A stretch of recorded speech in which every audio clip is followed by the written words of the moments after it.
Can you tell me what is the Islamic perspective on zina and what is the prescribed punishment in Islam for doing that sin? Alhamdulillah. Wassalatu wassalam. Ala Rasulillah. Wa ala ali wa sahbihi ajmeen. Amma ba'd. A'udhu billahi minash shaitanir rajim. Bismillahir rahmanir rahim. Rabbi shrah li sadri. Wa yassir li amri. Wa ahlul uqdatan min lisani yafqahu qawli. Zina means illegal sexual intercourse, or when a man and woman who are not married, if they have a sexual intercourse, it's called as zina. It means sexual intercourse outside the marriage bond. And the Islamic Sharia, its basic aim is to preserve the honor and lineage. That is the reason zina, that's illegal sexual intercourse, it is a major sin. And Allah subhanahu wa ta'ala says in the Quran, in Surah Isra, chapter number 17, verse number 32, come not close to zina, come not close to unlawful sexual intercourse, for it is a shameful deed, an evil opening other routes to evil. Islam has tried its best to protect the honor of the man and the woman, and there are various guidelines given in the Sharia and the Quran Hadith which prevents a person from coming close to zina. Number one is hijab has been prescribed. And besides hijab for the woman, hijab for the man also. For the woman, her complete body should be covered. The only part that can be seen are the face and the hands up to the wrist. Some scholars say that even this should be covered. And Allah says about the hijab, Allah has prescribed the hijab for the man first in the Quran and then for the woman. Allah says in the Quran in Surah Nur, chapter number 24, verse number 30, say to the believing man that he should lower his gaze and guard his modesty. Moment a man looks at a woman, if any brazen thought, any unashamed thought comes in his mind, he should lower his gaze. The next verse speaks about the hijab for the woman.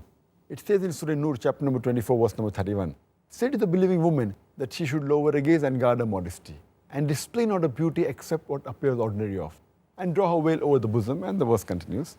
So basically lowering the gaze is very important, which prevents zina to a great extent. And the punishment for this unlawful sexual intercourse, zina, there are two types of punishments depending upon the type of zina. Zina can be of two types. Number one is that unlawful sexual intercourse done by an unmarried man and woman.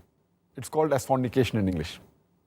And if unlawful sexual intercourse is done by a married man or woman, it is called as adultery. The punishment for both, it differs. Allah says in the Quran, in Surah Nur, chapter number 24, verse number 2, as for the woman and man who commit fornication, as for the fornicator, be it a woman or a man, flog each with 100 stripes, means give them 100 lashes, and let not your heart be moved towards them. And let a group of believers witness the punishment. That means if any man or woman who is not married, if they have unlawful sexual intercourse, the punishment is 100 lashes, flogging them with 100 lashes.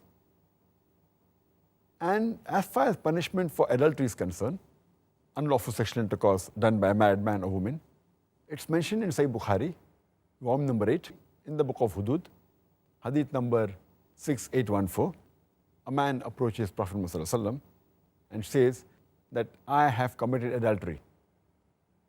And the man, he bears witness 4 times that he has committed adultery, and the Prophet, he ordered that he should be punished, he should be stoned to death because he was a married man. So the punishment for adultery, unlawful sexual intercourse done by a married man in Islam, it is stoned to death. It's also mentioned in Sahih Bukhari, volume number 8, in the book of Hudud, hadith number 6815 and 6816, that there was a man who approached the Prophet Muhammad ﷺ and told him that he had committed unlawful sexual intercourse. He had committed zina. So the Prophet turned away from him. Again the man approached the Prophet and bore witness 4 times that he had committed unlawful sexual intercourse. He had committed zina. So the Prophet asked him that, are you mad? He said, no. The Prophet asked him, are you married? He said, yes. So the Prophet ordered that he should be stoned to death. This again proves that for adultery, zina, unlawful sexual intercourse done by a married man or woman, the punishment is stoning to death.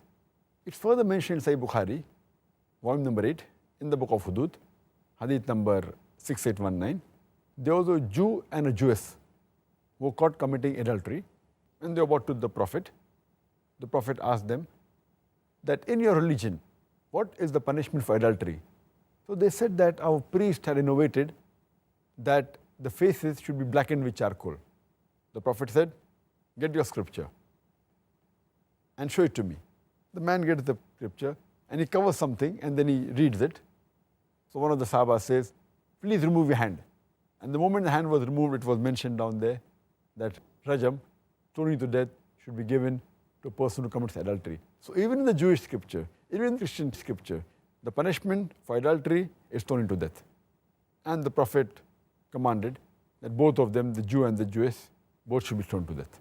It's mentioned in Sahih Muslim, volume number 3, in the book of Hudud, hadith number 4191, that the Prophet said that anyone who commits zina, if an unmarried man or woman commits zina, that is do fornication, the punishment is giving 100 lashes and they should be banished for 1 year. And the Prophet continues and says that anyone who does zina, who is married, anyone who does unlawful sexual intercourse, does adultery, if a person is married, man or woman, then the punishment is giving them 100 stripes, lashing them 100 times, and then stoning to death. So this is the different type of punishment for zina, and it is one of the major sin in Islam. And in Al-Kabair, Imam Adhabi, he gives number 10 to the sin zina, adultery and fornication.